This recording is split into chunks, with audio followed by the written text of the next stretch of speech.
CCTV camera தவிர நாம தான் அதை செஞ்சோன்னு நிரூபிக்கிறதுக்கு வேற எந்த ஆதாரமும் இல்ல. அது அவளுக்கு நல்லாவே தெரியும். அதனாலதான் நம்ம வாயில இருந்தே புடுங்க முடியுமான்னு வெயிட் பண்ணிட்டு இருக்கா. இந்த மாதிரி சமயத்துலதான் நம்ம வார்த்தையை ரொம்ப கவனமா யூஸ் பண்ணோம். நீ அந்த அலர்ட்னஸ் இல்லாம நீங்க கேள்வியை கேட்டதுனால கண்டிப்பா அவ சந்தேகம் இன்னும் தான் அதிகமாயிருக்கும். இப்ப என்ன பண்றது கல்பனா? பேசாம அவ சொன்ன மாதிரி நம்ம பணத்தை டிரான்ஸ்ஃபர் பண்ணிடலாமா? நம்ம எதுவுமே செய்யாம சும்மா இருந்தாலே போதும் அண்ணி. ஆர்வ கொலர்ல நம்ம எக்ஸ்ட்ரா எதுவும் செய்ய போய் தான் கண்டிப்பா மாட்டிப்போம். இப்ப கூட பாருங்க, பிளான் பி ஆலதான் நம்ம மாட்டிக்கிட்டு முழிக்கிற மாதிரி ஆயிடுச்சுல்ல.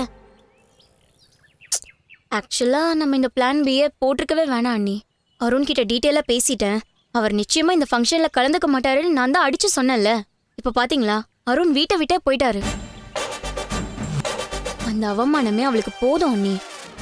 அவ மேலும் மேலும் அசிங்கப்படணும்னு நீங்க தான் தாலி கட் பண்ற மேட்டரே கொண்டு வந்தீங்க.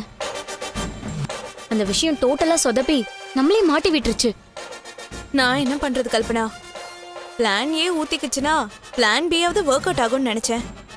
ஆனா அது எப்படி பேக் ஃபயர் ஆகும்னு நான் எதிர்பார்க்கவே இல்லை. ஹலோ, நான் அருண் தான் பேசுறேன். ஆமா சொல்லுங்க. பிளான் ஏவோ கவுத்துட்டும் போல இருக்கே. ஏன் நீ இப்படி சொல்றீங்க? அங்க பாரு. இல்ல சார், நான் இன்னைக்கு வர முடியாது. அருண் என்னங்க? இந்த ஃபங்க்ஷன்ல கலந்துக்கிறது பாவம்னு சொல்லி அருணை நல்லா ஏத்தி விட்டுருக்கேன். அவர் வர்றதுக்கு வாய்ப்பே இல்லைன்னு சொன்ன. தாலி பிடிச்சு கோக்குற நேரத்துல அவன் ஷார்ப்பா வந்து நிக்கிறான் பாத்தியா? அதான் நீ எனக்கு ஒண்ணும் புரியல. சரி வாங்க, நீ போலாம் வாங்க. வச்சிருங்க சார். டேய் வாடா இங்க வா. ஏய் என்ன? டேய் எதுக்குடா வீட்டுக்கு வந்த? என்ன கேள்வி இது? தாலி பிரிச்சு கோக்குற ஃபங்க்ஷன் அம்மா ஏற்பாடு பண்ணிருக்காங்க. அதுல நானும் இருக்கணும்ல. அருண், நீங்க இதுல கலந்துக்க மாட்டீங்கன்னு நாங்க நினைச்சோம். அதனாலதான் காலையிலேயே யாருக்கும் தெரியாம வெளியே போயிட்டீங்க. போனையும் ஆஃப் பண்ணி வச்சிருக்கீங்கன்னு நாங்க பேசிட்டு இருந்தோம். நான் வேற ஒரு வேலையை ஃப்ரெண்டை பார்க்கறதுக்காக போயிருந்தேன். போற வழியிலே ஃபோன் சுவிட்ச் ஆஃப் ஆயிடுச்சு. அதனால தான் வீட்டில இருந்து ஃபோன் சார்ஜ் போட்டு வந்தேன். அதை நீங்க வேற மாதிரி எடுத்துக்கிட்டா நான் என்ன பண்றது? அருண், நேத்து உங்ககிட்ட நான் அவ்வளவு தூரம் பேசியும் நீங்க எப்படி அருண் இந்த முடிவுக்கு வந்தீங்க? இந்த விசேஷத்துல கலந்துக்கிறது அத்தை அசிங்கப்படுத்துற மாதிரி ஆகாதா? அது ஏன் அருண் உங்களுக்கு புரிய மாட்டேங்குது?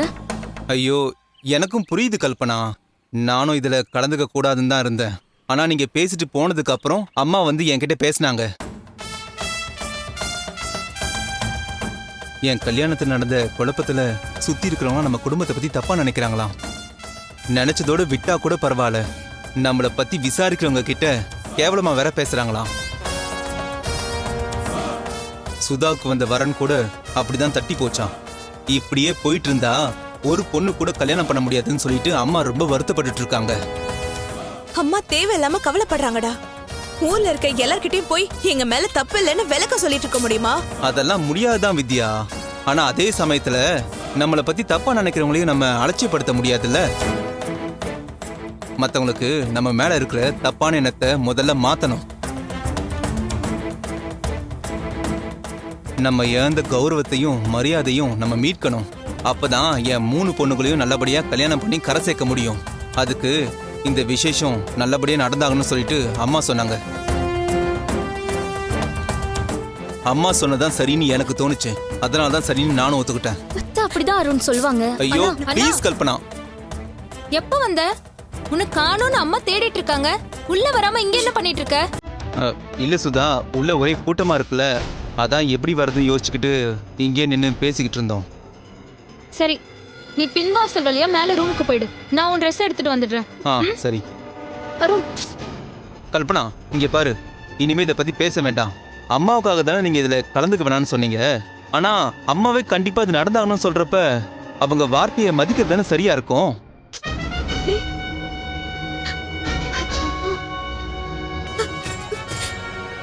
இப்ப என்ன பண்றது?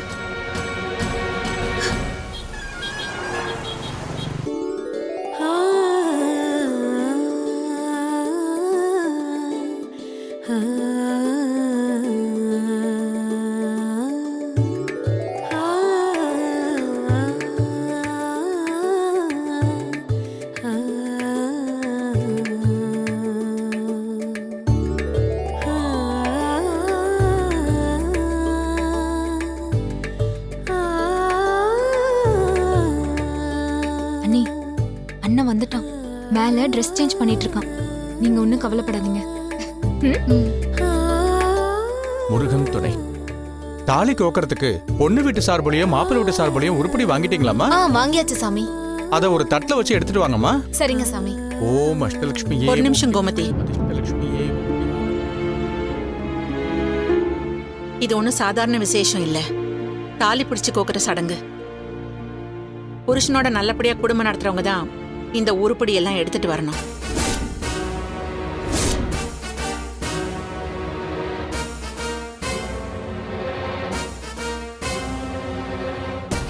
நீ உன் புருஷனோட சந்தோஷமா வாழல. இப்ப அவங்கிட்ட இருந்து விவாகரத்தும் வாங்கிட்ட. புருஷன் இல்லாம தனியா இருக்கிற நீ இத செய்யறது சரியா வராது.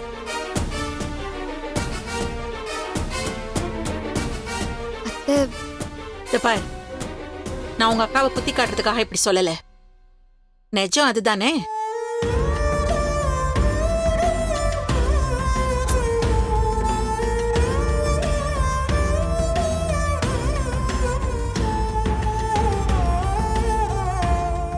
இதுல உன் வாழ்க்கை மட்டும் சம்பந்தப்பட்டிருந்தா உன் அக்கா ஏதாவது பண்ணிட்டு போட்டோன்னு விட்டுறலாம்.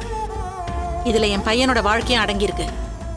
அது தப்பா போயிடக்கூடாதுன்னு தான் நான் சொல்றேன்.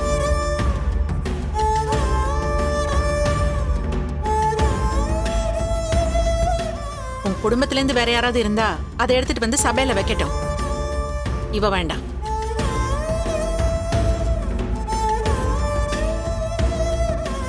இவங்க ஒத்தாலதான் விசேஷத்துக்கு வந்திருக்காங்கன்னு நான் இப்பதானம்மா சொன்னேன்.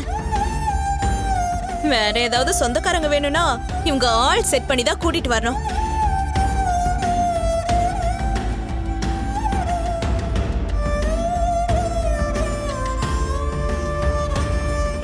வித்யா, நீ போய் அந்த உருப்படி எடுத்துட்டு வா. வேதா, ஒரு நிமிஷம். ஆமா வேதா, எனக்கு ஒரு விஷயம் புரியவே இல்லை. கோமதி இந்த சடங்கை செய்யக்கூடாது சரி, ஆனா வித்யாவை ஏன் தட்டு எடுத்துட்டு வர சொல்ற?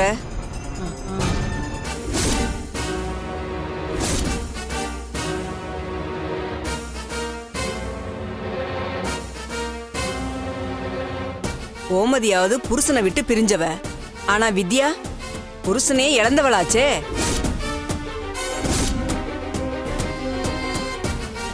தாலியில கோக்குற உருப்படிய அவ மட்டும் எடுத்துட்டு போலாமா? கோமதிக்கு ஒரு நியாயம், உன் பொண்ணுக்கு ஒரு நியாயமா?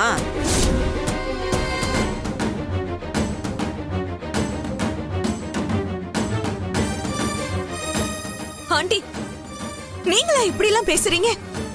இத்தனை வருஷ பழக்கத்தெல்லாம் மறந்துட்டு இவங்களுக்காக என்ன அசிங்கப்படுத்துறீங்களா? நீ தப்பா எடுத்துக்காத வித்யா. நானா இந்த பேச்ச ஆரம்பிக்கல, வேதா தான் ஆரம்பிச்சு வச்சா.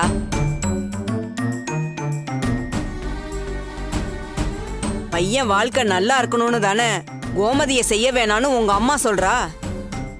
அப்ப நீயும் அதை செய்யாம இருக்கிறது தானே சரியா இருக்கும்.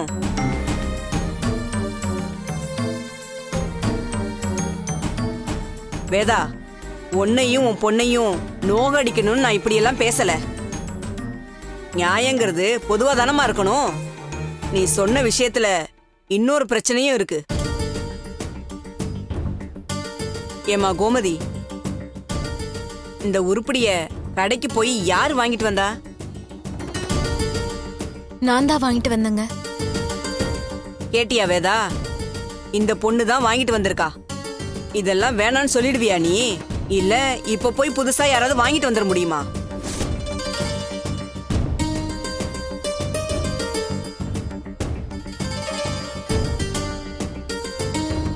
அக்கா, இப்படியே பேசிட்டு இருந்தா எப்படி?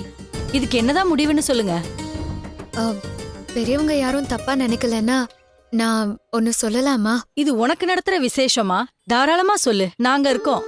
இல்ல, நீங்க சொல்ற சென்டிமெண்ட் மேலலாம் எனக்கு நம்பிக்கை இல்ல.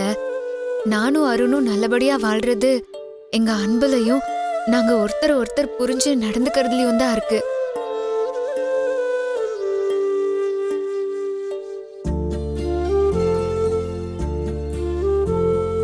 அதனால எங்க வீட்டு சார்புல அக்காவே இதை செய்யட்டும், அருண் வீட்டு சார்புல வித்யா அண்ணியே செய்யட்டுமே.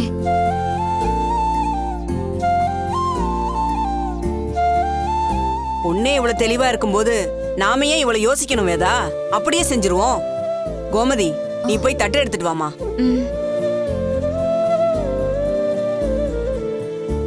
வித்யா போயிட்டு வா போ.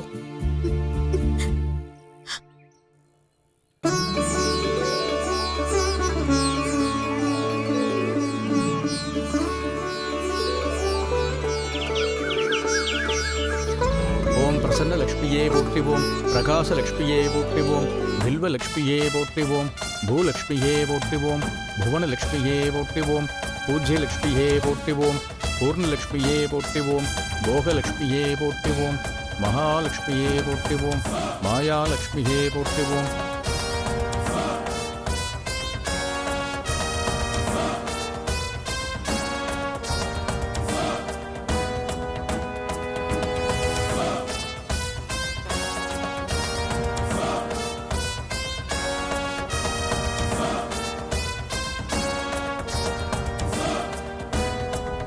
உங்க வாழ்க்கை சிறப்பா இருக்கணும்னு 2 பேரும் சாமியை நல்லா வேண்டிக்கங்க.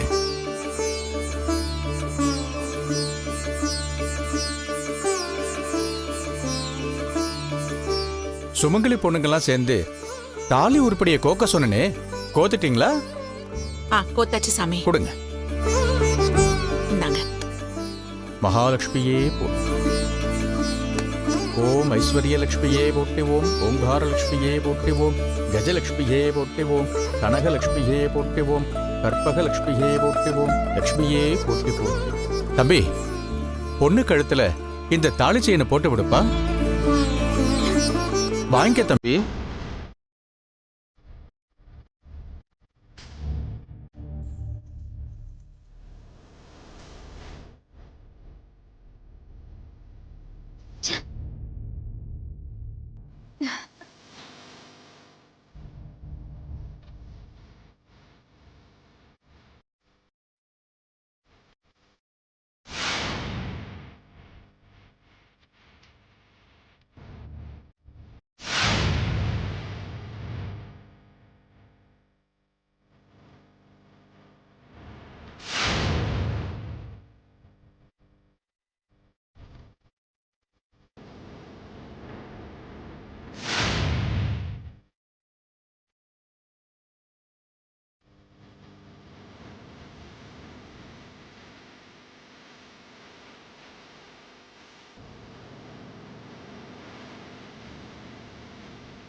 அருண், என்ன யோசிக்கிறப்பா?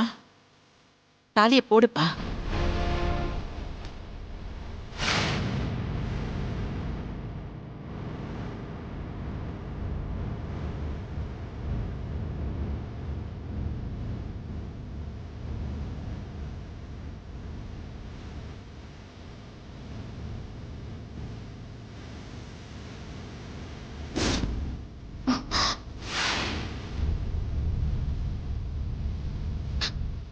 தம்பி, அருண்,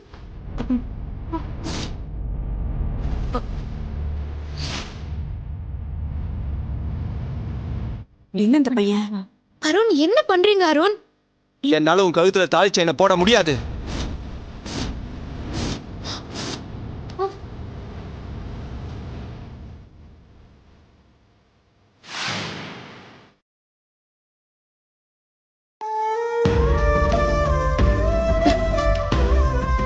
இவ்ளோ தூரம் வந்துட்டு இப்படி சொன்னா எப்படி அருண்? நான் உங்ககிட்ட பேசினதெல்லாம் மறந்துட்டீங்களா? உங்க கோவத்தை காட்டுறதுக்கு இது நேரம் இல்ல. தயவு செஞ்சு தாலி செயினை என் கழுத்துல போடுங்க. எதுவா இருந்தாலும் அப்புறம் பேசிக்கலாம். ஆமா அருண், சொல்றத புரிஞ்சுக்கோங்க. இந்த விசேஷம் பாதியிலே முடியறது நல்லது இல்ல. நான் உங்ககிட்ட கெஞ்சி கேட்டுக்கிறேன். என் தங்கச்சி கழுத்துல தாலி செயினை போட்டுருங்க ப்ளீஸ். முடியாது, முடியாது, முடியாது.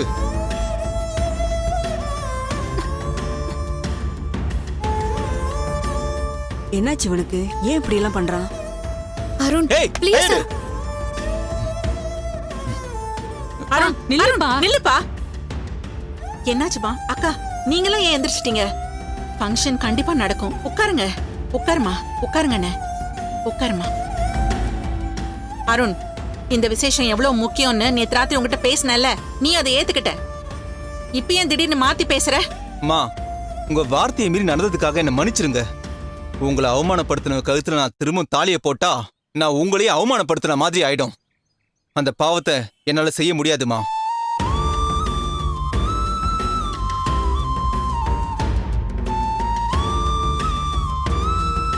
தம்பி, நீ பேசுறது கொஞ்சம் கூட சரியில்லைப்பா. உனக்கு பிடிக்கலன்னா முன்னாடியே சொல்லியிருக்கணும். இத்தனை பேர் சேர்ந்து கஷ்டப்பட்டு இந்த விசேஷத்தை ஏற்பாடு பண்ணியிருக்காங்க. இப்ப போய் எந்திரிச்சு வரியே. தாலி செயினை அந்த பொண்ணு கழுத்துல போட தானப்பா போற. எல்லாரும் என்ன மன்னிச்சிருங்க. முன்னாடி இந்த விசேஷத்தை நான் வேணான்னு சொல்லியிருக்கலாம். இத இந்த அளவுக்கு கொண்டு வந்ததே உங்க எல்லாருக்காகவும் தான்.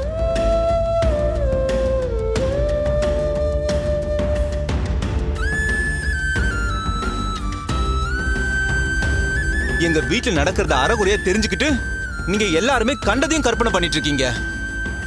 எங்க குடும்பத்தை பத்தி தப்பா நினைக்கிறீங்க. மத்தவங்க கிட்டையும் கேவலமா பேசிட்டு இருக்கீங்க.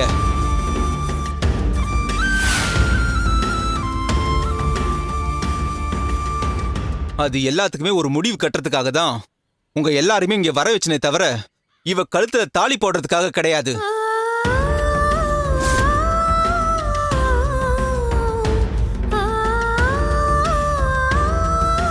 நான், அம்மா, அப்பா, தங்கச்சி, அக்கான்னு என் குடும்பம் ரொம்ப நல்லா இருந்தது.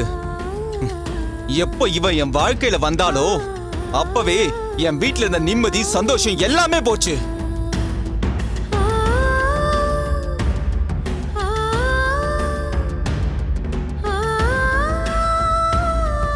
ஒரு ஆபத்துல இருந்து இவளை காப்பாத்துறதுக்காக தான் நான் இவ கழுத்துல தாலியே கட்டினேன்.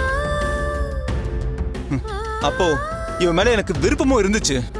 ஆனா எங்க அம்மா இதை ஏத்துக்கவே இல்லை. எங்க அம்மாவும் மனசு மாதிரி ஏத்துப்பாங்கன்னு சொல்லிட்டு நான் பொறுமையா காத்துக்கிட்டு இருந்தேன். ஆனா அந்த பொறுமை இவளுக்கு இல்லாம போச்சு. அம்மா இவளை ஏத்துக்காத கோவத்துல அவங்கள பழி வாங்கணும், அசிங்கப்படுத்தணும் சொல்லிட்டு இவ முடிவு பண்ணிட்டா. இல்ல அருண், அத்தை எனக்கு இன்னொரு அம்மா மாதிரி. நான் என்னைக்கோ அப்படியெல்லாம் நினைச்சதே இல்ல. பேசாத. இது ஆர்ப்பாட்டம் பண்ணி இவங்க எல்லாரும் முன்னாடி பரிதாபத்தை சம்பாதிக்கணும்னு நினைக்காத. உன் டிராமாலாம் இனிமே இங்க செல்லுபடி ஆகாது.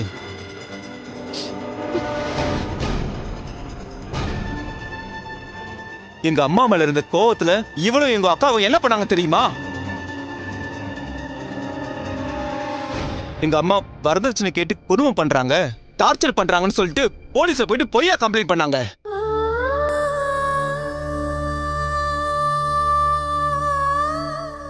போலீஸை விட்டு எங்க அம்மாவை அரெஸ்ட் பண்ணி எங்க அம்மாவை எல்லாரும் முன்னாடி இழுத்துட்டு போய் அசிங்கப்படுத்தினாங்க.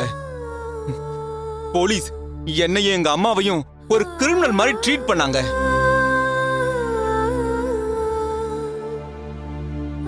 ஆனா எங்க குடும்பப்பட்ட அவமானத்தை எங்க யாராலையுமே மறக்கவே முடியல. இது எல்லாத்துக்கும் காரணம் இந்த ரஞ்சிதா தான். அண்ணா, நடந்ததை உன் இஷ்டத்துக்கு மாத்தி பேசாத. கல்பனாக்கும் உனக்கும் அம்மா கல்யாணம் ஏற்பாடு பண்ணாங்க. அதை தடுக்க தான் அண்ணி போலீஸ்க்கு போனாங்க. கல்யாணத்தை நிறுத்தினதோட இவங்க விடலையே. அவ கழுத்துல தாலி கட்டினாதான் கம்ப்ளைண்ட வாபஸ் வாங்குவேன்னு சொல்லிட்டு அவங்க அக்கா ஒத்த கால நின்னாங்க. அத மறந்துட்டியா நீ? வேற வழி இல்லாம அம்மாவோட மான மரியாதை காப்பாத்துன்ற ஒரே காரணத்துக்காக தான் அவ கழுத்துல நான் தாலியே கட்டினேன். ஆனா இந்த கல்யாணத்துல எங்க யாருக்கும் இஷ்டமும் இல்ல, சம்மதமும் இல்ல. இவ போலீஸ் வச்சு மிரட்டிதான் இவ அந்த கல்யாணத்தை நடத்தினான்.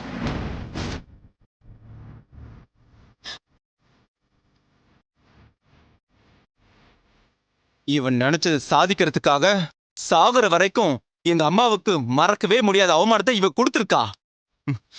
எங்க குடும்பத்தையே பழி வாங்கியிருக்கா. இது எல்லாத்தையுமே நான் மறந்துட்டு எப்படி இவளோட என்னால குடும்பம் நடத்த முடியும்? நான் இவளை ஏத்துக்கிட்டு வாழறது எங்க அம்மாவுக்கு செய்யற துரோகம். அந்த துரோகத்தை என்னால எங்க அம்மாவுக்கு என்னைக்குமே செய்ய முடியாது.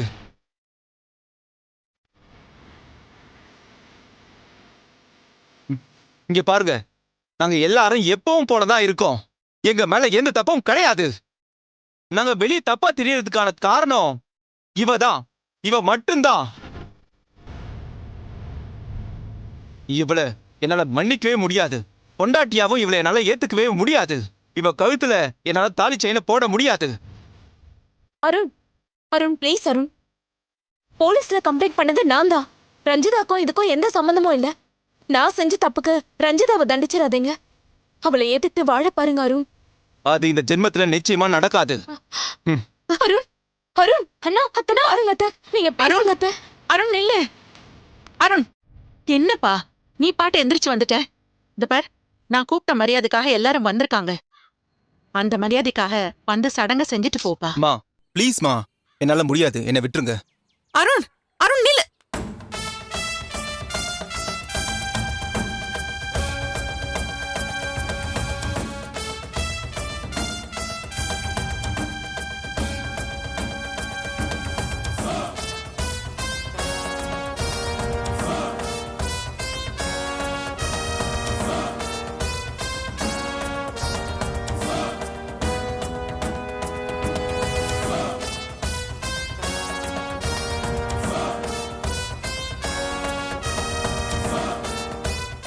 அம்மா, உங்க குடும்ப சண்டையெல்லாம் அப்புறம் வச்சுக்குங்க. தாலி செயின பொண்ணு கழுத்துல போட்டாதான் இந்த சடங்கு முடியும். இப்படி அறகுறைய விடுறதுல அர்த்தமே இல்லம்மா, பிரயோஜனமும் இல்ல. நல்ல நேரம் முடியறதுக்கு இன்னும் 5 நிமிஷம் தான் இருக்கு. அதுக்குள்ள தாலி செயினை போட்டுட்டு மஞ்ச கயிறை கழட்டிடணும். என் பையன் தான் கோச்சுக்கிட்டு போயிட்டானே சாமி, நான் என்ன பண்றது?